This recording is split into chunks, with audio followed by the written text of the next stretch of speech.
So this is a new game that I was practicing. This isn't a tutorial like my other videos are. I don't know this game well enough to do a tutorial on. I'm actually still learning it myself. But I decided to finally give a crack at learning Gen 1 since I grew up with Gen 1 Pokemon and I've always loved the game casually. I decided to try to learn how to at least do the beginner route, you know, like the very plebeian beginner route of the speedrun. And I'm going to be doing a couple manipulations in the run, two specifically, one for a decent Nidoran. It's not the quote-unquote god Nidoran, but it's a decent one, and it gets you through the run, and I've done a couple of runs using it. And then the other one that I'm going to do later on will be for a Lieutenant Surge fast trash can manip. Those will be the only two that I'll do in this run. There's technically more. You know, there's a Mount Moon manip, and there's a couple others that are actually done in the official runs, but I'm not good enough yet, so we're just going to, you know, take it slow on this particular run. So first thing we do is we name ourself and our rival just a single character. A is the fastest because it's the first letter it defaults to. And the reason for that is because we're trying to save time on text throughout the entire course of the game. There's a lot of text boxing, and the longer a name is, the longer a text box takes to finish. So the faster that we go through that, the better. Real quick, I am using this on the official speedrun emulator, which is Gambate.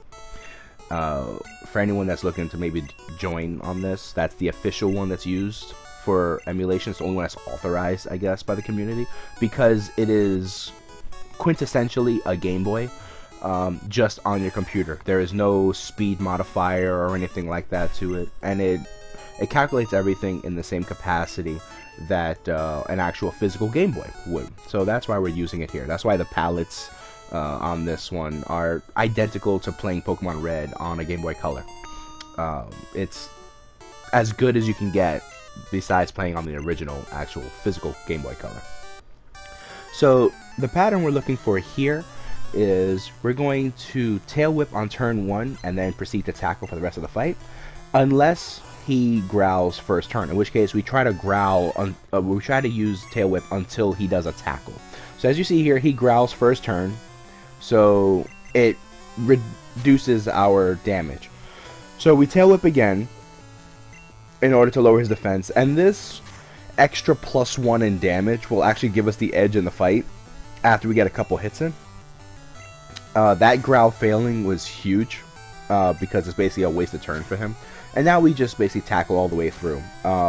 Sometimes you get lucky, you get a good crit. One thing to note in this game, crits do not respect stat changes. I didn't know that.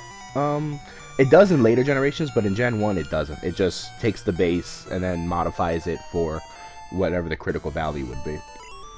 I promise I won't be talking too much in this run, except for a few parts here and there. I'm mostly going to try to let you enjoy the run as it is. Again, it's not a grand run. It's kind of my first official try. I spent a couple days practicing and trying to learn how to actually get good at a speed run of this game, using my knowledge from years of playing this. And this is kind of the result of like my first actual like run. So sit back, enjoy. I'll chime in from time to time and go over some of the stuff that we'll do.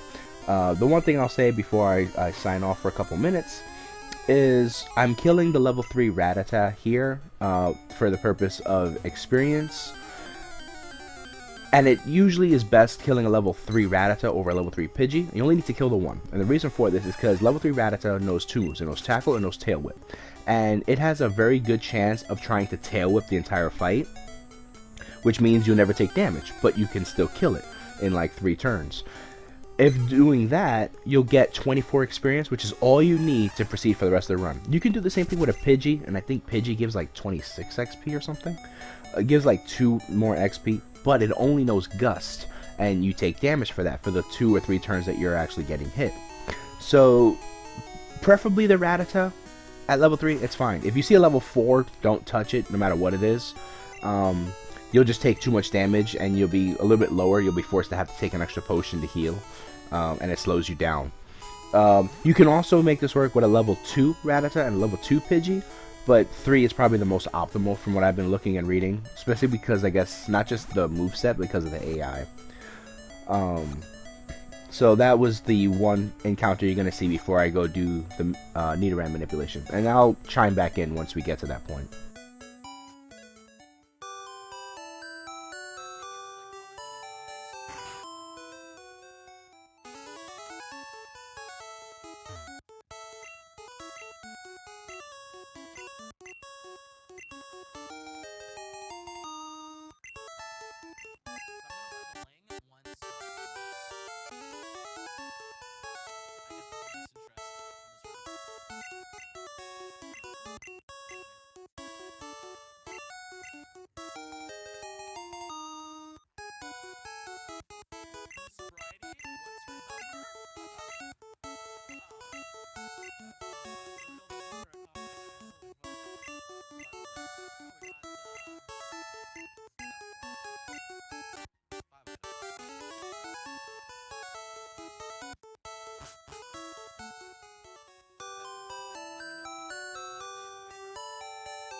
So we're coming up on the Nidoran manip, so you're going to see me save at this point here, and I only save here once all the NPCs are off the screen. So the guy that's on the path to our right, if he's too close, we want to nudge him off a little bit, and then we want to go right in front of that square and save, and then reset. And if you look at the button inputs, those are important to get the Nidoran manipulation, and then the path that I walk, the route in which I specifically walk, is important for the Nidoran. This gives us a decent Nidoran. It's a, probably the third or fourth best Nidoran we could get for a speedrun. There is something called the God Nidoran, which has pretty much like perfect stats and everything. And there is a manipulation for that, but it's kind of tough. And I still haven't gotten it mastered yet. There's a lot more to it than just a walking path. There's a lot of other inputs that have to go into it, and I'm just not that versed in it yet. So I go for the easiest of the manips. It's the weakest of the 3 Nidorans that are runnable, so it's the third best, but it more than gets the job done. I've had success with this Nidoran for about 5 runs now. I've probably done about 5 runs. This is run number 5. If you see the game pause at any point in time, that's me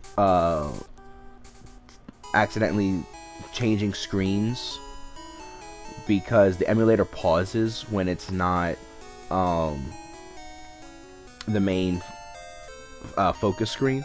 So sometimes, because I'm using a PS4 controller to emulate the Game Boy controls, even though you see a NES controller on the inputs, it's just to kind of make it easier. But sometimes I'll accidentally click on the mouse pad of the PS4 controller, and that acts as a left click, and I'll accidentally click like on the OBS, which is recording or something. So if you see it, every now and again just kind of hiccup like it did in the beginning with Professor Oak when we were going into his house, that's why that's happening. It does not affect the in-game time, however, which is the main thing to take away from here. Once I get more versed and I get a little bit more comfortable, we'll actually go and care for an RTA, run. The route you see me walking here, Viridian Forest, though, has the least amount of encounters. Anything more than one encounter is considered a lot for this path that you see me walk, the exact path. If you get 2, that's considered bad for that path, or unlikely for that path. So, if you notice, we fought the one Rattata earlier, and that's the only thing we fought. That didn't even level us. We're still level 6. But with that amount of XP, and the XP that we're going to get from this Weedle, our Squirtle is actually going to skyrocket from level 6 to level 8, which is when he learns Bubble. And that's the main point in which we need in order to be able to defeat Brock. Now, Brock can usually go pretty well, because water beats rock in this game. But I got unlucky with a run earlier, and absolutely got demolished. I got hit with a Screech and then 2 critical tackles back to back, and he outsped me, which is the other funny thing too. I had a really slow Squirtle, and even though I hit him with Bubble and he got the slow from Bubble, he was still faster than Squirtle, and he absolutely destroyed me. So I lost an entire run, which is what 12 minutes, of a run, just completely gone. So that happened. Like here, I got a second encounter. First one was a Weedle, and then now a Pikachu, just to kind of showcase. But it wouldn't be a Pokemon run without seeing the mascot, now would it? And then we're going to be heading into the Pewter City Gym, and I'm just basically alternating between Nidoran and Squirtle. I'm going to put Nidoran first, I'm going to put Squirtle second, and I'm just going to keep swapping in and out to get experience on both. And that's pretty much the fight. There's not really too much to say here. The one thing I will say for anyone that's watching this and maybe is trying to glean a little bit of informative, information from it, is on Onix specifically. When you swap from Nidoran to Squirtle, if he does Bide right out the gate, use Tail Whip twice. And the reason for that is because you don't want to get completely one-shotted by Bide's Unleashed Energy, because it doubles the power. So use Tail Whip twice if you see Bide on the very first turn. However, if you switch in and let's say he does Tackle, right? Bubble, if you see Bide again on turn, let's call it 2, don't worry about using Tail Whip. Just bubble him again and you should be fine and the fight should be over. But it's only on the first turn of swap out that you should be afraid. And with that, enjoy the Brock fight.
So coming up here is the one NPC besides a gym leader that can end your run right here. This young trainer who's called Shorts Kid or Shorts Guy, is the reason why we're saving here, is because of his Ekans specifically. Even though Ekans is a poison type and you're a poison type, he doesn't do a lot of damage with poison moves. It's specifically because of Wrap. If he's faster than you, which with this Nidoran he shouldn't be, and with the God Nidoran he won't be, but in the event that he is, he will wrap you until you're dead, and it's rather annoying. So he can be a run killer, so you want to be close to full before you start the fight and save just before. So Rattata himself just deals a lot of damage. Quick attack is kind of the thing that hurts. He can do upwards of close to 15 damage, especially after a tail whip or with a critical, and it has priority, so it hits you first. So that's frightening in itself.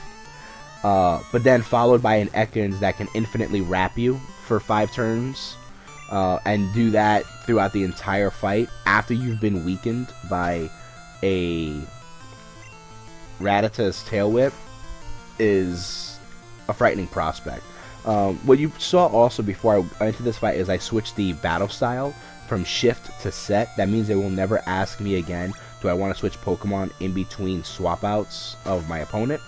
I was supposed to do that in the Pokemart earlier, once I bought the potions, but like I said, I'm still learning this game and learning how to properly menu to save time, because menuing, you can lose minutes in this game from a run by just bad menuing. You want to use the menu when you have 2 to 3 things to change at minimum, and that alone, if you open the menu for every little change you're gonna do individually instead of grouping them into clumps of like 3 or more, you actually lose a lot of time. I didn't realize how much time I was losing from my original first run to this one, and it's minutes. It's quite literally minutes over the course of the entire game. You will lose a minute and a half at least just from bad menuing. So menuing is actually very important in this. The one thing you'll also notice that I'm doing here, which will be true for 98% of the run, is I actually go up to trainers and I talk to them rather than walk in front of them. And the reason for that is it's about 1 second faster. And the reason because of that is because that little Metal Gear Solid exclamation mark that goes above their head, that doesn't play on most NPCs when you talk to them. And it cuts that portion out entirely, which means you're saving 1 second. Now I know that 1 second doesn't sound like a lot in, you know, the grand scheme of things. You're like, oh, it's just 1 second. But when you consider the amount of trainers you're gonna fight, that 1 second adds up a lot. And the next thing you know, that's a minute, you know, that can be lost just from that alone. Also, their walk time. NPCs in this game, especially Gary, he's you know, or Blue, he's a big purveyor of this because you see him most. Their walk speed is less than your characters. So if we were to give a ratio of the number 1, like your character's movement is 100%, they're all moving at like 85%. They have the same animations that you do, but their pacing is different. So having them walk to you is slower than you walking to them, even if the tiles are the same distance. If you're talking about the same 3 tiles, let's say, they will walk those 3 tiles a little bit slower than you will. So you'll see me go up to trainers very often to alleviate that. So that's what you're going to see for now. We're going to be heading into Mount Moon, and I'll just kind of let Mount Moon be Mount Moon. But the one thing I will say is the path and the trainers that I fight are all calculated for this specific route. Again, this is the beginner route. This is the learning how to do this game route. But everything that's done here is on purpose. And with that, enjoy the next few minutes of Pokemon grinding. But the one thing I will say is this, is Nidoran levels very fast with this route, with all the intentional fights that you take. You get a Nidoking well before Cerulean City, so you have a fully evolved Pokemon rather quickly.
So the one thing I will say on this floor is, even though I have the Moonstone and I can immediately evolve Nidorino into Nidoking, we actually don't do that until just before the last 2 fights of this floor. And the reason for that is so that way, for any encounters we may get on this floor, your Nidorino's cry is actually a shorter soundbite by about half a second or so, compared to Nidoking's soundbite. So we indirectly save time for any encounters that we may get up until the last 2 fights, which is the final rocket and then the super nerd right before we get to the fossil choice, which I know we're gonna take Helix, and I know there's the whole praise Helix thing, but I'm a Dome Fossil guy. I love my Kabutops, but I don't grab Kabutops here for the purpose of speed routing. But I just figured I'd throw it out there. I'm a Kabutops fan. Omastar is alright, but I always like Kabutops.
So we're taking this center here, not just for the heal, but also for a return point. As you saw in Mount Moon, we picked up an escape rope that we're actually going to use here shortly. That way we can return to Cerulean City immediately. And an up and coming is... This is supposed to be a glitchless run, but for some reason this is accepted as a non-glitch in the game, which is when you talk to the bike manager before you are able to get a bike, and you just mash B. for some reason it gives you what's known as instant text. So if you notice throughout the entire run, text boxes fill up. But if you watch now, notice that text box is already finishly filled. And it'll stay that way until one of a few things happen. Either A, I press the start button and I open the menu. Or while I'm in a Pokemon battle, if I use the items or swap Pokemon options, it'll then get rid of the text. So if you watch the text, I actually wound up having to swap out because Pidgeotto's a jerk. And he does sand attack like 2 or 3 times on me, and I have to swap out, which means I lose the instant text. So mid-fight, you'll actually see the text boxes go from being instantaneous to then having to spell themselves out as I mash the button. This is considered a non-glitch. It's just a coding error that was done wrong. So it's not so I guess it's more of an exploit, but it still doesn't break the glitchless rule, which I found kind of cool. And there's 2 spots in which we really use it. One would be preferably, like here's where I lose it, so now you can actually see the text box change it. The first time we use it is now, though, so we can get through Nugget Bridge a lot faster and get rid of those 5 trainers a little bit quicker. But the main point at which we use it later is after we beat Misty. We're going to use it for the Vermilion City area, for Lieutenant Surge and the SSN route. We're using it there so that way all of that goes faster, because there's like a mini cutscene here and there, and we want to just skip through all of that. So that'd be the main time that we'll see the instant text bug. I'm still surprised it's not considered a glitch though, even though it kind of is. But apparently I guess someone dug into like the data mining of it, and it's not a glitch. Apparently when they coded the shopkeep, they input the wrong value in the shopkeep's coding, and that's why it appears that way. So it's kind of almost considered pseudo intended, which is kind of funny. I just thought I'd share that. So we're gonna be going into Nugget Bridge, and there's gonna be a couple items that we grab. Well, one item is required. One of them is going to be the elixir that's hidden in the wall. And the other one is going to be an ether, which is optional. I've seen different routes where they grab it for spacing purposes, and I've seen others where they don't grab it. I don't recall if I grab it in this run or not. But I do grab the elixir because the elixirs are important. We end up with, I think, a total of 4 elixirs by the end of the run, and they're all used, every single one of them.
So this is where we're going to use the escape rope just to head back to Cerulean City after we help Bill out here. Normally you have to follow a path, which granted has no trainers on it, but there's that southern path that you would follow around to get back to Cerulean City. We can actually skip that and instantly warp back to Cerulean by using the escape rope. What it does is that it brings you back to the last Pokemon Center that you used, which coincidentally, in this case, is the Cerulean City Pokemon Center. So we're going to warp back and then head into the gym fight. Which, I'm glad in this run I didn't halfway walk back before realizing that, or remembering that I could just warp. I've been doing that a lot. I guess old Pokemon habits from playing the game casually. I never thought to use items in much of the way that you use for the speed run. Point in fact, I practically never use escape ropes in my casual runs, and it was kind of cool to learn that, you know, all of these things were always in the game and I just never took advantage of them. Misty can be a little bit of a wall for us because Nidoking is now part ground and is weak to water. And Misty, being a water expert, has a very powerful Pokemon that we have to face, which is Starmie. Staryu is a joke. Staryu pretty much gets one-shotted. Starmie is the problem. Bubble Beam with a critical is borderline guaranteed death even at full health. Water Gun at critical is near death.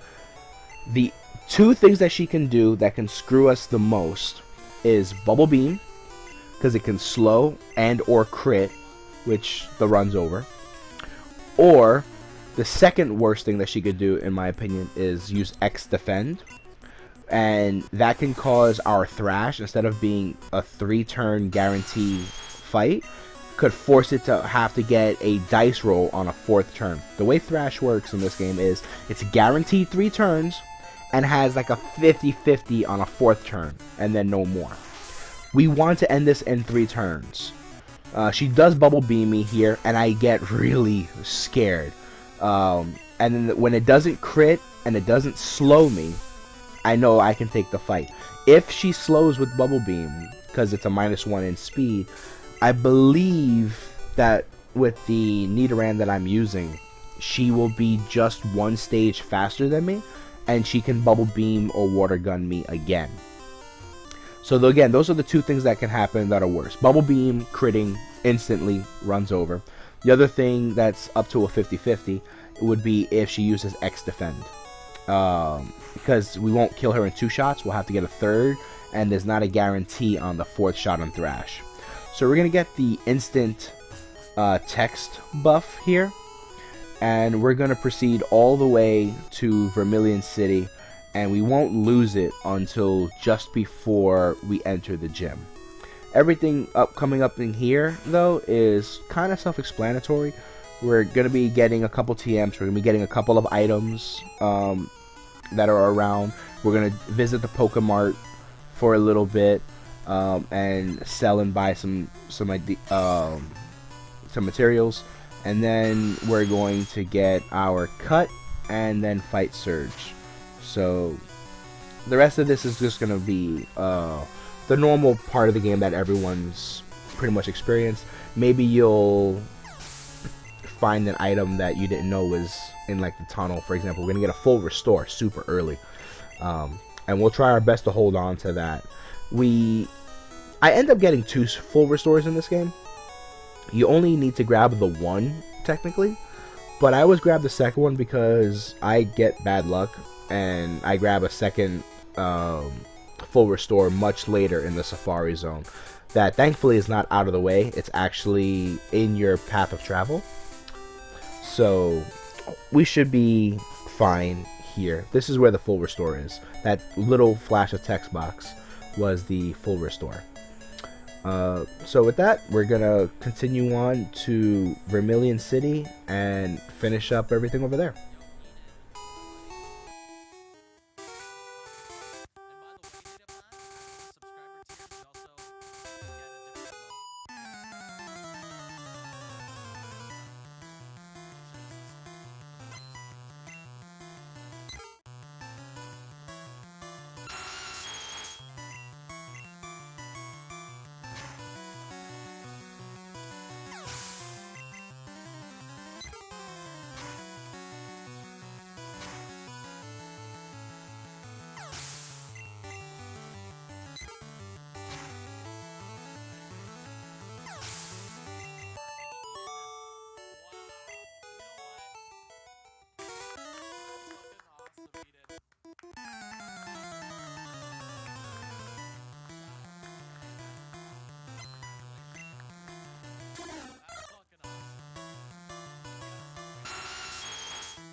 So coming up is the main reason why we got the instant text buff, is for the rival fight to skip through all the text boxes faster, and also the captain afterwards, which gives us HM1, which is the cut. There's a little mini cutscene where he's feeling sick and you gotta rub his back, make him feel better, you know, that whole thing. Which makes no sense to me, since he's on a vessel that's that large, you should not feel any sway in the ocean. But I digress. So for this section is where we really get the instant text buff for. And this fight is pretty scripted. You use Horn Attack on Pidgeotto and Raticate. You should take about 2 each to finish. Sometimes Raticate could use a Poison Sting, you know, at the end. And then we use Thrash for Kadabra and for Ivysaur. And the 3 turn should be just enough to get rid of them. Ivysaur right now can't deal real damage to us, so we're not worried too much about Ivysaur. It just has some bulk to it. Kadabra is the one that's really scary, but that's why the Nidoran that we grab is a little bit focused in speed, just to kind of outpace him. Later on, though, Rival is going to out-level us, and we're going to start using other strategies to get through the Rival fights. But as you saw, the text boxes for the captain went by really, really fast. Even the jingle didn't really play because it was so fast. And that's what we were hoping to skip. It saves probably about maybe 7 or so seconds. You know, 8 seconds with all of that. And then from here, we're going to be going to get ready for the Lieutenant Surge fight. And prior to that, I'm going to be resetting the game for the final time. These are hard resets to go to the what they call the bio screen, which is where you see Game Boy. Where I'm going to reset in a moment, and I'm going to do a manipulation that you'll see on the controller pad, and that's to make sure that the trash cans, the first 2 trash cans, as soon as you walk into the gym, have the switches. I think I fail once, maybe twice in this run. Because it's finicky. Just because you do the manip doesn't mean it's 100% guaranteed. But I give the manip 2 or 3 tries, and I get it on either the second or third. And you'll see that the 2 trash cans at the very front will have switch 1 and switch 2 right next to each other. Which means we don't have to go hunting, we don't have to hope we get good luck on the trash cans, or have to fight the 3 trainers alternatively. For anyone that maybe remembers this game a little bit, remember you had the option. You could either find the trash cans and open the door that way, or you can fight the 3 trainers that are in the gym, and then the door will open automatically that way. We kind of just bypass all of that, and we will be forcing them to spawn in a specific location, allowing us to get through this without too much of a problem. I kind of mess up a little bit of menuing here. Like I said, I'm still learning how to menu, but I take this opportunity, since I have like 4 things I want to do, between reorganizing my item bag and also teaching skills. So this was the perfect opportunity to open up the start menu.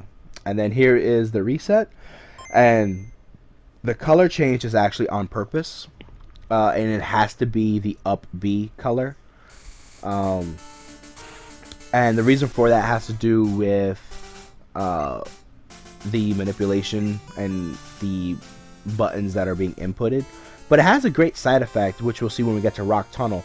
Normally, for anyone who's played this game a lot, knows that you don't really need flash in this game, because even though the room is black, you can still see the walls, and you can still navigate your way around by feel and sound. Whereas in the later games, you have nothing. It's quite literally just pitch black, and you only see, you know, your character, like in Gen 2. This game didn't have that. The funny thing about this color scheme, though, is when we get to Rock Tunnel, is not only does it do the same thing that you've always seen in the Pokemon game, you know, but it'll do one little extra thing, which will actually show a shadow of our character and enemy NPCs. so we can actually navigate them as if we had full sight of them, which just makes this color scheme perfect for Rock Tunnel, and you'll see that in a little bit.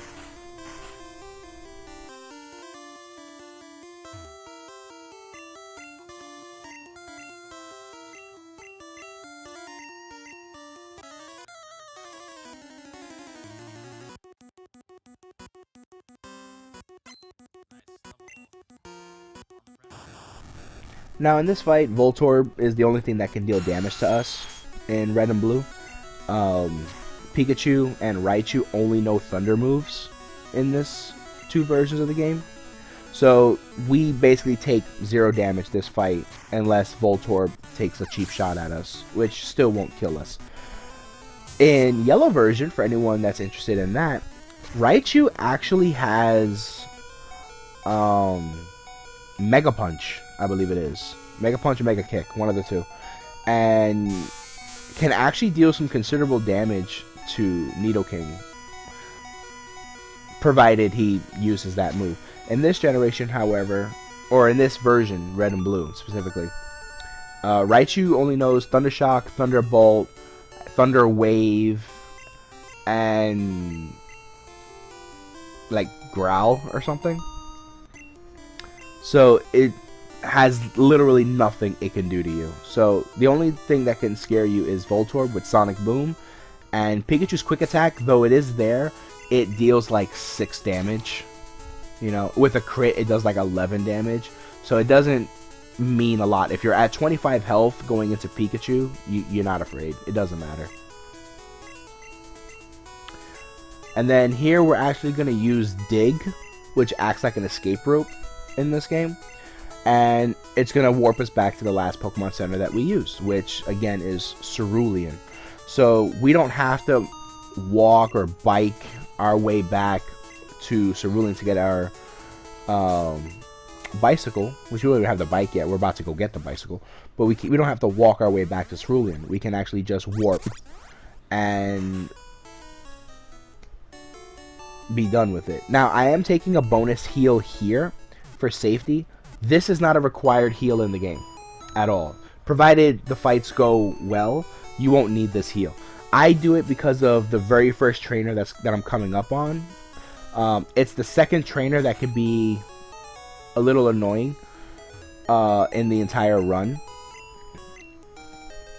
That's not a gym battle or your rival or Elite Four or anything like that. And the reason for it is not so much because the person is strong. Like Short Sky had Ekans with Wrap, which in this game, as you remember, you can't do anything when you're wrapped or bind. So that was scary because of that reason. This person is not so much scary because of what they have, it's how many they have. She has 4 Pokemon, and like I said, Thrash has a 50-50 chance of hitting all 4. Most times it will hit only the 3 and end. And then you have that scary 50-50 coin toss of whether or not it will do the 4th attack, which is why I saved and I healed before that. If I was at higher health, I wouldn't take the save at all, because hitting yourself with confusion does like 9 or 10 damage, but because I was sitting at like 15, I was afraid of the recoil damage. So this is the only other NPC that's a little scary in this whole run.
Now this max ether I'm grabbing is not required for the run.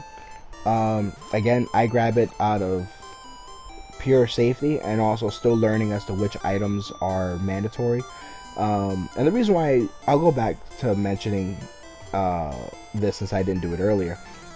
The reason why you have to keep an eye as to how many items are in your inventory is because we're going to skip some text later on of gym leaders. So as you know, when you beat a gym leader, they hand you your badge and then they hand you a TM that teaches their signature move.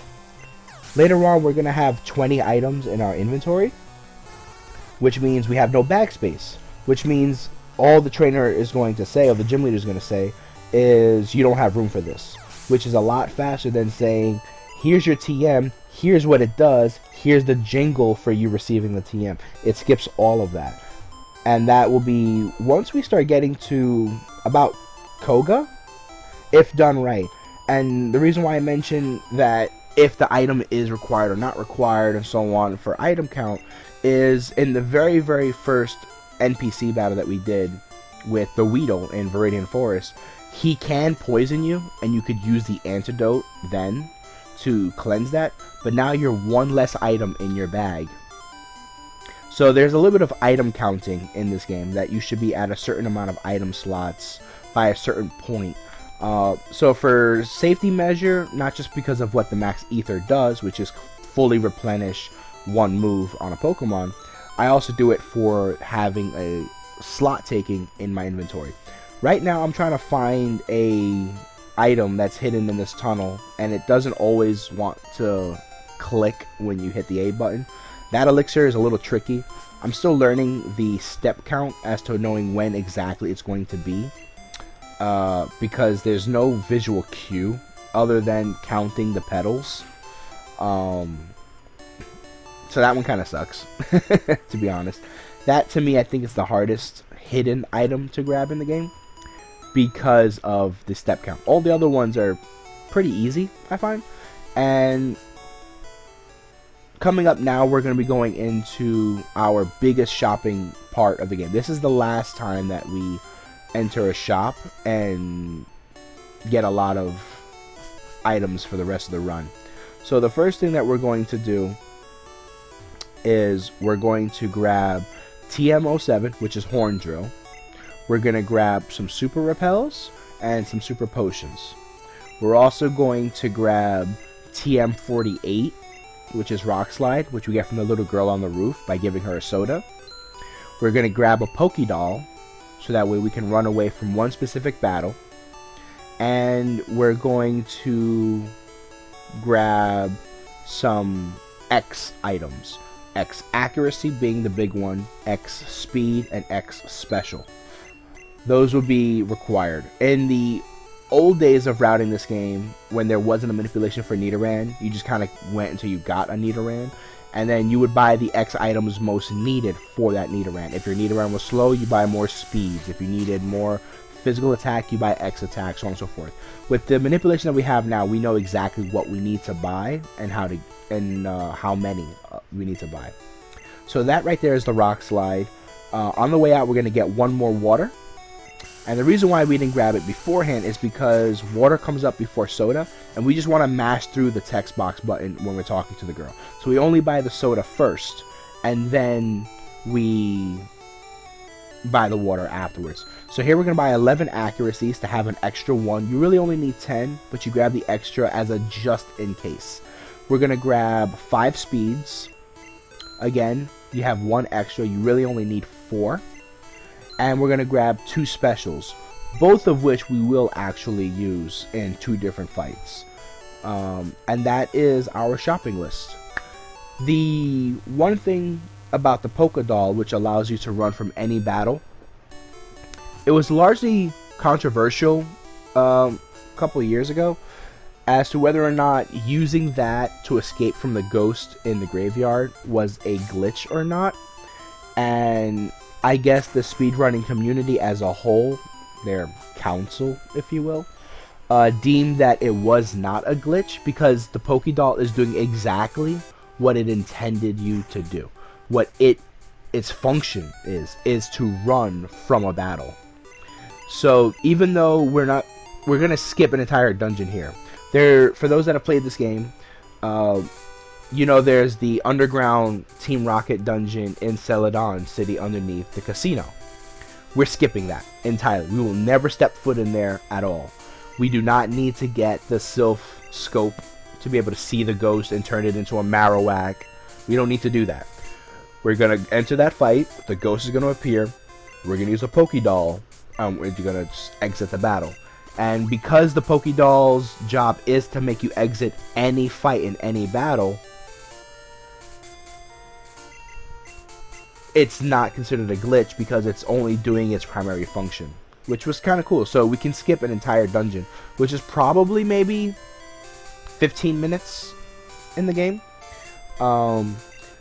Apparently from my research of when I was looking up way back when that was argued of whether or not it was a glitch or not, and you know, some people were in the camp that it is a glitch, they would run the game corner or casino dungeon, and there would be about 15 or 20 minutes longer in their runs as opposed to those that didn't.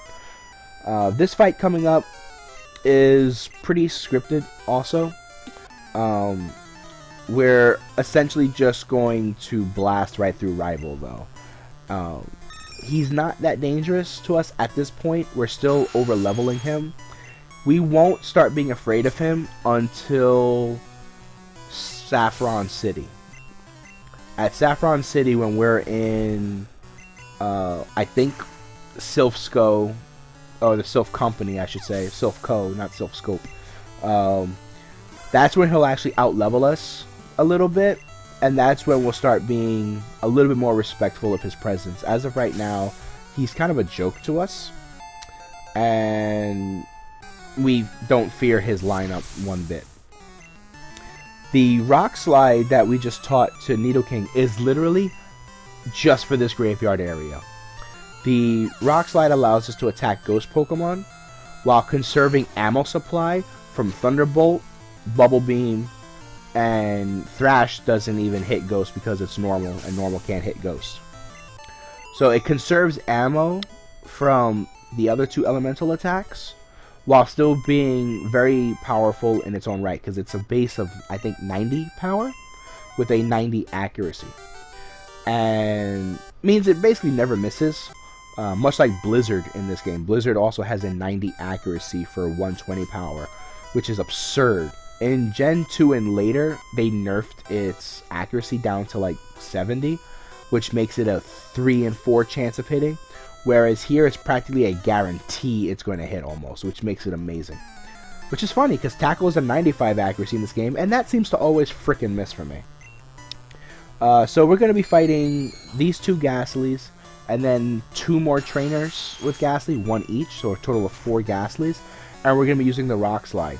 Now, one thing that we're intended to do by the notes that I was following for this run is after those 4 fights, we're supposed to replace Rock Slide with Horn Drill immediately for the Team Rocket section, but I found that I didn't have to. Maybe it's slower, maybe I'm losing time in doing this, so I'll have to try it out and see. Because there's one trainer that we're intended to use Horn Drill on for the Rocket, which is Rocket 2, we'll call him. But I find that with your current lineup of moves, you get through him just the same. It takes the same 3 turns. Because you're intended to spend turn 1 using accuracy buff, the X accuracy. Then you're supposed to spend the next 2 turns horn drilling. Whereas I find that if I use Thrash, I still end the fight in the same 3 turns, and I don't waste 3 horn drill. So maybe, I don't know if it's slower or faster or breaks even, or if I'm losing time later on because of my bad menuing. But just kind of interesting that we're only getting Rock Slide literally just for the ghosts, and also that little horn drill strat, which I'm still confused on. So I kind of keep the Rock Slide because I forget in this run. But it was in forgetting that I realized that it was the same 3 turns. So is it really that big of a difference? Maybe. I genuinely don't know.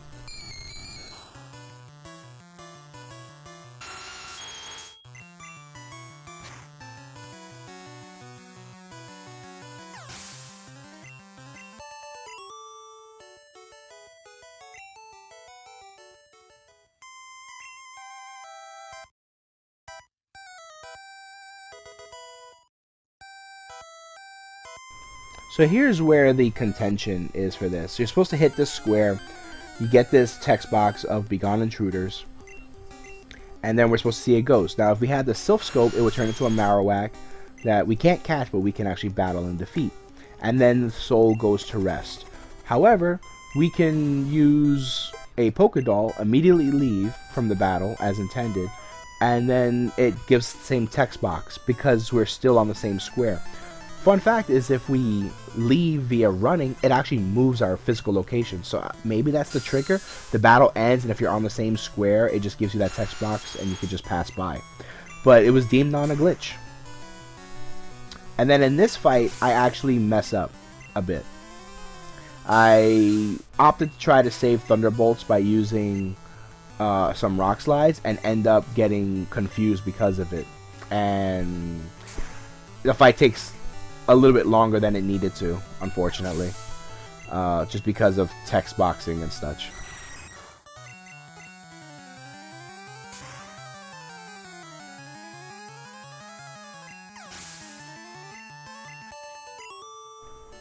So up next we have Rocket 2, and this is the fight where we're supposed to use, or at least according to the guide I was following, that I'm intended to use Horn Drill on with the X accuracy.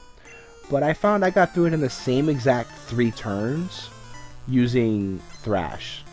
I don't know if maybe the other method is faster because of the text box size or not, but I guess in my mind I was thinking 3 turns equals 3 turns. So it takes 2 turns to get rid of Coughing, and then you one-shot Drowsy. And like I said, 3 turns is 3 turns, but I guess the text box timing may be different because Horn Drill only says 1-hit KO. It doesn't say anything else in its text box, and maybe that's faster. I'm not sure. I'd have to do a whole lot more runs and some testing and see. But I had forgotten to swap in this run, and I just kind of went with my next best option. And I noticed it was the same 3 turns. So, I don't know. Maybe. And then this fight is just as easy as the first one. This time I learned from my mistake about the Thunderbolt, and I just kind of say, screw that. I'm just gonna use Thunderbolt and have less likely of a chance to miss. Because for some reason Rock Slide just said no and missed on a move that rarely ever misses because it's 90 accuracy, which is, I guess that was me putting my my foot in my mouth there. Although Thunderbolt can still miss in this game, even though it has 100 accuracy. In Gen 1, because of bad coding, there's what we call a Gen 1 miss, and that's when any move in the game has a 1 in 256% chance to miss. There's that 1 in 256 that it can just not work, no matter what it is. It'll just fail.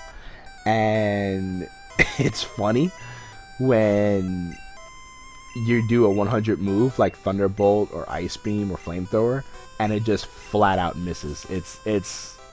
It's annoying but funny at the same time. I think the only move that is virtually sort of immune to that rule is the move Swift, because Swift has basically considered infinite accuracy in the game. It has a 255 accuracy instead of 100, even though it doesn't say it in the coding. That's what it is. So it only has, I don't know, like 1 in like 2,000th chance or something to miss. Like it's so rare that it's virtually deemed non-possible or virtually almost impossible. So that's the only move I think that's immune to that. And as you saw here, we warped back or flew back to Celadon, and then we're going to be going into Saffron, but we're not going to do Sabrina's gym. We won't be doing Sabrina's gym until we come back later, to where we're a little bit more powerful, have a little bit more levels, so we can just run through her gym. Instead, what we're going to do here is we're actually going to go into Sylph Co, and we're going to do the Team Rocket dungeon. And we are skipping the Master Ball, for anyone that may be wondering. We're not catching any more Pokemon. We have the 4 that we need, and this run is even doable with 3 Pokemon. If you do not get a Paris in Mount Moon, if you caught Spearow, since this is Gen 1 red version, which has a higher chance to see Spearows than Pidgeys. Blue has a higher chance of Pidgeys. If you caught yourself a Spearow, in Vermilion we could trade it for a Farfetch'd who can learn both Cut and Fly. So we don't need Paris to learn Cut, which is really nice. But we're just going to go through this dungeon, and it's pretty self-explanatory. I grab a few hidden items. You know, I grab the elixir, for example. And then the rival fight is pretty well scripted. This is, like I said, the first time we're going to see us respect his level a little bit, because now he actually out-levels us or matches us in level, somewhere thereabouts. And we're going to use the AI to our advantage when we get to that fight. But it's still pretty easy, still pretty scripted, and there's not a lot to worry about. As far as other fights, we fight this rocket, we fight the rocket right before Giovanni, and we fight Giovanni himself. So in total, we only do about 4 fights. Maybe I'm missing one, but I want to say it's only the 4 fights in the entire dungeon. We actually skip a vast majority of this dungeon, which, like many people, you know, myself, when we played this casually as kids, we went through the dungeon, we went, you know, floor by floor, we beat person by person, trying to over level. Like for me, when I played this game, I used to do 10 level per badge rule, so I would level 10 times with all of my mons before going to the next gym. So by the time I got to like Erica, who's like gym 4 intended wise, I would be like 45 on everybody. So by the time I got to like Giovanni, I was like mid 70s to 80. And then I was able to just completely run through the Elite Four. That's not what this run's going to be. This run's going to be minimum level. You finish the run at level 55. That's the level we finished the game on. So it's going to be kind of interesting. So here we're going to see I'm going to use a X accuracy. And then I'm going to horn drill his entire team. I grabbed the speed just to be faster than Alakazam, because Alakazam is pretty fast. But we're just going to one-hit KO his entire party.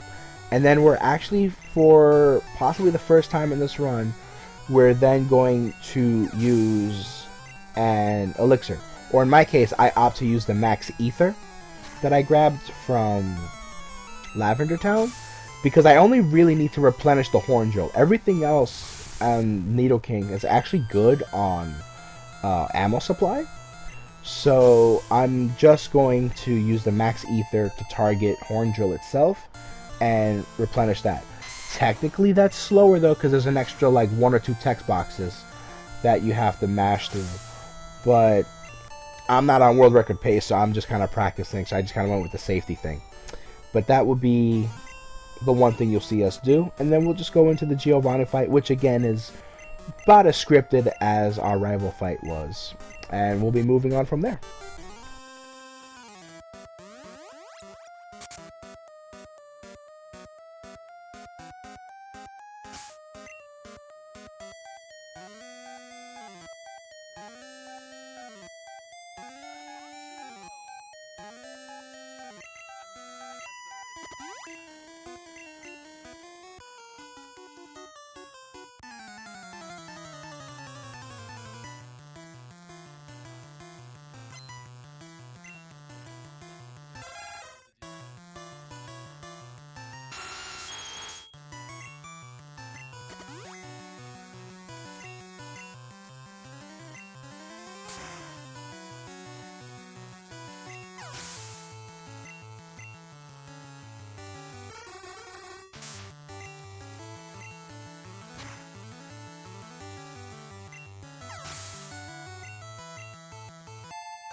Stick around, okay?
So as we reach the end of the Safari Zone, I leave his house, and then I'm going to use Dig in order to act as an escape rope, which will bring me back to Celadon City, and then I'm going to fly back to Fuchsia City.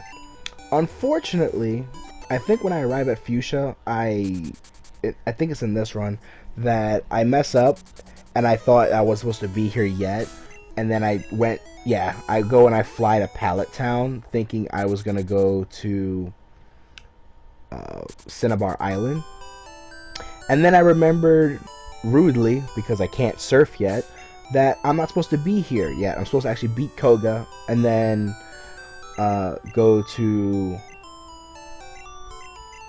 Cinnabar Island, and it wasn't until after doing all of this that I realized I had messed up. So that was interesting. I probably lost maybe about a minute with everything said and done. Figure maybe at least 30 seconds, because I did teach surf, and so on. So that was all stuff I had to do anyway. But I did it in the wrong order. I'm supposed to go Koga, then go to Cinnabar Island, then I'm supposed to go fight Erica, then I'm supposed to go fight Blaine, then Sabrina, and then Giovanni. It's a little like the last four are like, or the last five really, they're out of order. Like I'm doing Koga before I even do Erica. I'm supposed to do Erica first. But the reason for that is because of move setups. I'm actually going to go to Cinnabar Island after this properly, and I'm going to go into the mansion. And in the mansion, I'm going to grab both the secret key, which allows me to get into Blaine's gym, but I'm also going to grab a TM there that's very important, which is Blizzard, TM14. And I need Blizzard in order to go through Erica without a problem. So that's what we're going to be going to go get. So there's a little bit of roundabouting, and somehow that's still faster than going through the game as intended in order. all the warping back and forth. Celadon becomes our main hub of warpage, which is why you haven't seen me use any Pokemon Centers since Celadon, because we just keep going back to it. And Koga is a pretty cool fight. What we are going to do is try to do a manipulation on him, and the manipulation we're going to do is a simple one. We want to make sure that we're anywhere between 70 and 80-ish health, no more than like 85 health. And the reason for that is we're going to go through his first 3 Pokemon without a problem. His last Pokemon, which is Weezing, knows a powerful move called Self-Destruct. We want him to use it. If we're in that specific health range, he is very likely to first turn Self-Destruct, which is why you won't see me attack on the first turn. I'll actually pop an Elixir to replenish all of Nidoking's moves in hopes that he self-destructs. I think in this run he does an X-Acc first, and then I just like opt to like Bubble Beam because I'm going to replace it anyway with Blizzard, and then he does self-destruct. If you're outside of that range, if you're too low or too high, he won't self-destruct. I think I get self-destruct first or second turn on this, because I'm so close to 80. But that's the one manipulation, and it will kill Nidoking, but that's okay. We want that to happen, and the reason for that is because then in this game, in Gen 1, rare candies not only give you a level, they revive you if you're dead. Because the way it's coded is it gives you health in addition to your maximum health. It does a small heal, and that instantly brings your Pokemon that's been fainted back. So I'm actually going to use 3 rare candies to bring him back, which will bring him into the red zone, which is actually important for Pokemon Gen 1 speedrunning. I didn't mention this earlier, because we didn't see much of it, because the route I'm using doesn't manipulate a lot of red barring. But red bar is actually faster overall, being at low health. And the reason for that is the really annoying doo-doo-doo-doo that the game does actually cancels out certain sound bites. Specifically, it cancels out the death soundbite of fallen Pokemon. So when you defeat someone's Pokemon, normally you would hear the Pokemon do its signature cry before fainting, and then you hear like a splash, you know, like effect and all that other stuff. All of those sound bites completely canceled out, and the game doesn't process their animation of going away like off screen until those sound bites finish playing. So it's almost like a pause a little bit. We never noticed it as kids, or even as adults playing this game, simply because that's just how Pokemon work. We didn't think anything of it. But actually canceling out those two sound bites actually makes the Pokemon disappear and swap out faster. So we're actually going to be using Red Bar for quite a bit now. The professional route of this game in speedrunning, you're like perpetually in Red Bar, and you're canceling out so many sound bites that, again, 1 second here, a second there, 2 seconds there, doesn't sound like a lot, but over the course of a game that's done in about 2 hours or so, actually cuts it down quite a bit. And I think like world record or something for this game is like an hour and like 40 minutes or something. Like, it's insane. It's an insane amount of time. It's just over an hour and a half. And part of that is by canceling out a lot of those little sound bites. There's not a lot of time saves in terms of movement in the game. A lot of the movement in this is kind of set in stone, because it's not a platformer. It's not like my Mega Man games that I play, where you can save time by, you know, doing certain jumps and such. There's nothing like that in this. It's literally just walking and knowing which line to walk. And once we get used to that, there's not a lot of time saving in movement. A lot of your time saves in this are menuing based. Can you save a lot of time in the menu?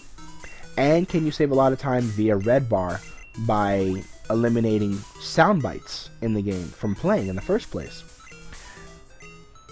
And that's kind of cool, in my opinion, as to how this game actually does that. Like that's how people figured out how to save time on this. I'm still about a 2-hour run, 2 hour 10 minutes, RTA. I think it says like 2 hours and like 4 minutes when I'm actually done with this run. Meanwhile, there are people out there who get like, 150 in-game time or 141 in-game time. It's insane. And they do it by doing those tricks, by eliminating sound bites from playing, by eliminating certain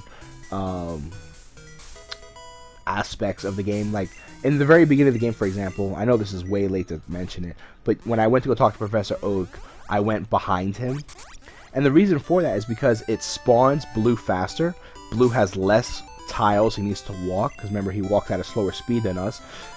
Both going to Professor Oak and then leaving and exiting the building. All of those things, by moving those extra 2 tiles up, actually speed up that section of the game by like 3.5 seconds or something. That one little bit. It's insane. So those are kind of like the little things. And you're going to notice the Red Bar sound effects here. I say for safety because you are in Red Bar, and if Blizzard misses, which it can miss, it has a 90 accuracy. Plus there's also the Gen 1 miss that I mentioned earlier. So you can fail on this fight coming up, but it's not likely. But pay attention to X-Acc. Notice you heard him when he came out. Notice you're not going to hear him when he goes away.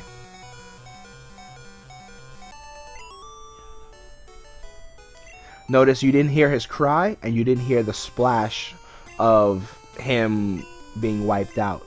And this is going to be the remainder of a lot of our fights coming up, all the way until just about the end. We're actually going to abuse this a little bit. And I don't know exactly how much time this actually saves from my particular run. I just know it does save a lot. Like, having watched other people's runs and watched the differences in timing, I know it does do a save. So it's kind of cool. And we're going to be finishing off with Erica. And then we're actually going to be heading back to Blaine next. and we're gonna skip all the trainers in Blaine's gym by answering all the quiz questions properly. For anyone who does not know, the pattern is you mash A on the first question, mash B on the next 3 questions, mash A on the next, and then mash B on the last. If you do that, you won't ever fail his quiz, and you won't have to fight another trainer. You can fight just Blaine. And that's what we're going to attempt to do, or not attempt, we are going to do it. And we're going to attempt to try to get a clean fight with Blaine after this.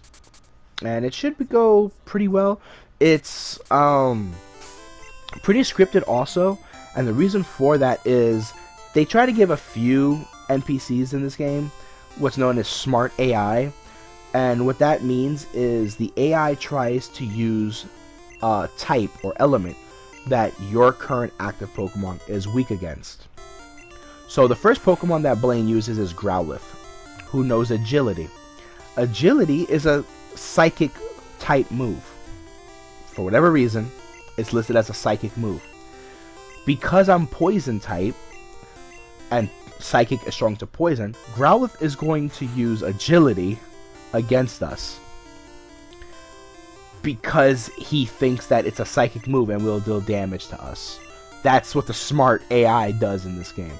Now, 9 times out of 10, or even, you know, somewhere thereabouts, the smart AI for us playing casually always worked against us. You know, we always had challenges against like Lorelei and Lance and so on. But we're actually going to abuse it because we know how it's going to think. And because Agility is listed as Psychic and I'm Poison, he's going to try to use a Psychic move. And the only Psychic move he has is Agility, which all it does is raise his speed. But the AI is not smart enough to go beyond type checking. It won't actually filter in damage calculations. Like, it won't look at the move and say, oh, but you deal 0 damage. It won't do that at all. It'll just go, oh, you're Psychic and he's Poison, so I'm going to use it. So we actually use that to do our setup. We abuse the expectedness, the predictability, if you will, of the smart AI, quote unquote, to set up on this fight and completely wreck Blaine. That's what you're going to see here.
So now we're on Sabrina, and though Sabrina is meant to be done before Blaine, we actually did it in the reverse. That way we're a higher level, And we can actually just completely stomp Sabrina without having to use any setups. Because she's a Psychic type user, we're a Poison type user, as I had mentioned earlier with the smart AI, and she can hurt us. But at this level range, we outpace her, even her Alakazam, and we can just 4-shot this gym that easily. Funny enough that Venomoth gets hit by Earthquake both here and in Koga's fight, because its typing is Bug Poison. There's no flying aspect to it whatsoever, and unlike in Gen 3 and later where it can have like Levitate, making immune to ground moves, that doesn't exist here. So we can actually hit a quote-unquote flying moth with an Earthquake. It's kind of funny.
So coming up in this gym is the one fight that can be scary for us. So I guess there was 3 NPCs. I forgot about this guy earlier on. This is a ground style gym. Meanwhile, there's a couple fighting in here. And this guy's Machoke can be problematic depending on what he does. I want him to use low kick or counter, which would be even more preferable. But I don't want a critical, because I'm at 15 health. A critical low kick will hurt. Focus energy is what he uses, which is actually a nerf in this game, because of bad coding. What focus energy is intended to do, according to its description, is it raises your critical chance. The problem is, it doesn't do that. Instead of doubling your chance to crit, it actually cuts it in half, because they put the numbers in wrong on the actual code of the move, so it actually cuts your crit in half, which is kind of funny actually. So any of those, like if he did counter, it wouldn't have done anything because I didn't do an attack, so it would have opted to do nothing. And then focus energy is the same thing. The low kick would have been scary if it crit. If it doesn't crit, it only does like 8 damage or something, and we would live. So we reset the gym just so that we don't have to go all around. Notice that we avoid all of the little path, teleporter path thingies, because they're really, really slow. It's just faster to walk. So it's just faster to reset the gym, reset everyone's position, and then walk that same path that we did originally and go right to Giovanni. And this fight is going to be, again, kind of scripted. At this point, we have everything we need to beat him. And there's not a lot that he can do to really mess us up. So we're going to... I messed up here. I'm actually supposed to have horn drills for this fight. I was supposed to use an elixir before this, and I kind of forgot. So I found a way to work around it by just using the moves I have. And this just comes down to like the game knowledge again. So I used the last 2 earthquakes. I'm supposed to have 4 for this fight. I used the last 2 earthquakes on Nidoking and Nidoqueen, and then I used my last blizzard on his Rhydon and hoped that it would finish him off, because if blizzard didn't finish him there, I would then have nothing to hit him, because Thunderbolt won't hit him because he's ground type. So that was a little bit scary. You're supposed to elixir before that fight, and then if you do elixir before that fight, you can pretty much Earthquake, everything except for Rhydon. And then you can use Blizzard on Rhydon, which is 4 times weakness. So that's how the fight is intended to go. I didn't have it that way because, again, I forgot to use the elixir. But that is one spot I'm supposed to use it. And then we are done with all 8 gyms. We are officially done collecting our badges. And we are going to be moving on to the Elite Four next. The next fight that we have immediately is our rival again. We're going to be fighting Blue. And once again, with the items and setup that we have, it's kind of a scripted fight. And we're not going to be too troubled by him. The same is true going later on. Right now, the biggest hurdle that we're going to come across, honestly, is the Elite Four itself. The Elite Four can be very problematic if fought wrong or set up wrong entirely. We can lose a run right there. But thankfully, our rival is easy to go through, we'll say.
So here we go. We're at the end. I saved for safety. I got rid of the other two Pokemon because I no longer need them. Also, it makes the final cutscene slower to have them.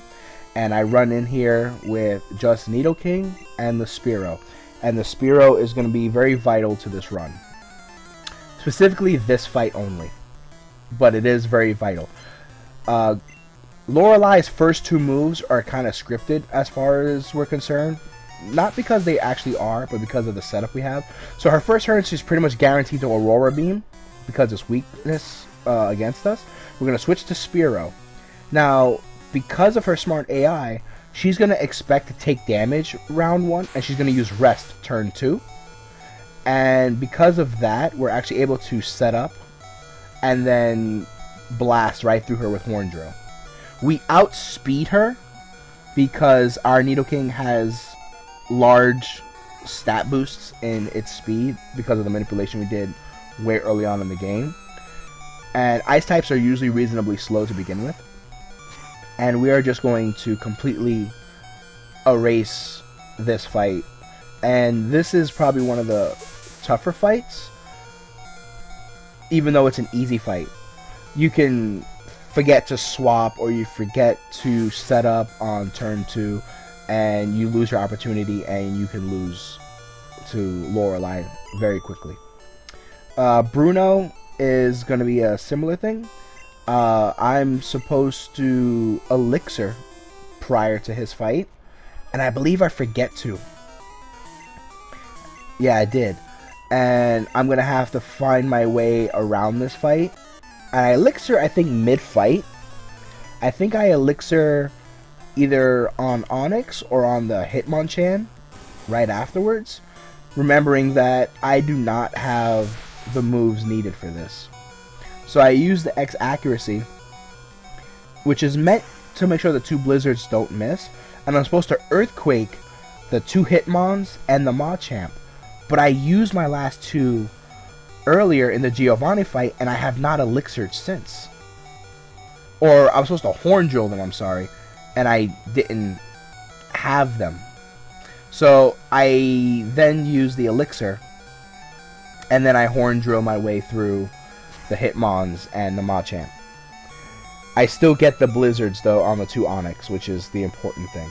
And then after this we have Agatha, and we're not going to use X accuracy because we can't horn drill the ghosts coming up on her. So instead we're actually going to use one of our X specials that we bought earlier to raise our special stat, which in this game special is both attack and defense. And I'm also going to use a super potion on the Agatha fight coming up because of a move called Nightshade. Nightshade is a ghost move that does damage equal to the user's level, and all of her Pokemon are like 55 or something. So I obviously right now do not have that amount of health. I want to be able to live through that if I get hit. So I will be using a super potion early, and then I Earthquake through her the entire time because everything she has is poison. So that one super potion will keep me alive in case I get Nightshaded. I believe I actually don't get Nightshaded this run. She, for some reason, uses Dream Eater first, which does nothing because I'm not asleep. I don't know why. Maybe because the smart AI and it's a psychic move, but and I'm poisoned. But it allows me to set up and play it safe. So I use the X special, and it allows me to ensure that I won't take too much damage if I do. The only thing that it won't reduce is the Nightshade, like I said, because it's equal to the level. But we are good now. And then the next fight is going to be the really, really hard fight, which is Lance. Lance can end your run in the very, very first turn, and I'll talk about that once we get to it.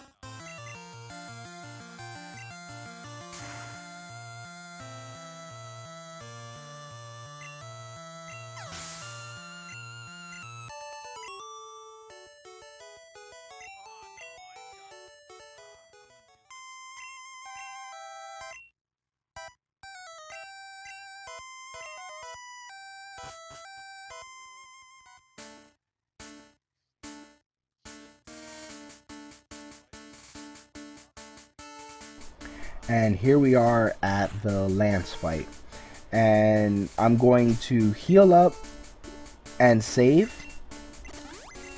and be exceptionally ready for this fight. His first Pokemon is Gyarados and knows Hydro Pump. Hydro Pump can miss because it has 70 accuracy, or it can hit and completely demolish me, especially if it crits. If it crits, it's a guaranteed KO. There is no way I'm surviving this at my level. So I use, on first turn, I use X Special to raise my special defense, hoping that Gyarados will deal just a little bit less damage, and I hope that it doesn't crit. If I'm really lucky, it'll actually just miss, which will be a blessing, but obviously it hits, and look how much damage it does. I was at full, and it did 120 damage to me. But once I get that X Special off, I know I can then also beat him with Thunderbolt, because now my attack is also higher, not just my defense. So on this Dragonair, I'm going to use Blizzard. And on the next Dragonair, because it's smart AI, it knows Agility on the second Dragonair. Knowing that, I know he's going to use it. So I'm then going to take this opportunity to use an X accuracy and an X speed. The X accuracy is not required in this run, but at this point I don't want to lose the run to a Blizzard miss. So I use the X accuracy as a just in case. Just in case Blizzard decides to be finicky, I don't want it to miss. So I use the accuracy for that. The speed I need because of Aerodactyl. Aerodactyl still would outpace me without that. So I choose to go for the accuracy for that reason also. That if I miss, I'm done. Aerodactyl's got me. So with those 2 items used, I can guarantee that the rest of Lance will be easy. His Gyarados is our biggest scary part right there. And then coming up, we have our rival fight. And the rival fight is scripted. You'll see exactly what I do, and it works every single time. And I'll just let you enjoy that fight for what it is. So here it is. The champion battle.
And with that, that is the last hit of the entire run.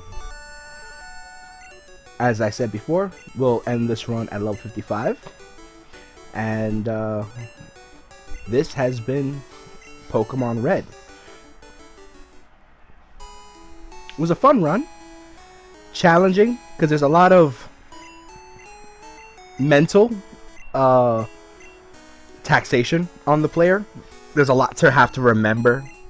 Not just in routing, but also in terms of item management, bag management, when to train, when to open your menu in the first place. There was a lot more to this than I originally thought going into it.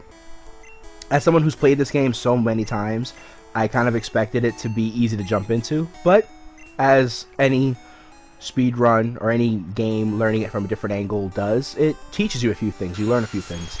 And I learned quite a bit in this run. The manipulations I use are, like I said, the beginner baby manipulations, which took a couple tries, and then once you kind of get used to it, they're easy to pick up. The harder expert ones are really daunting. They're really hard to get. But maybe one day I can actually graduate to that level. But yeah, this has been Pokemon Red. I hope you enjoyed.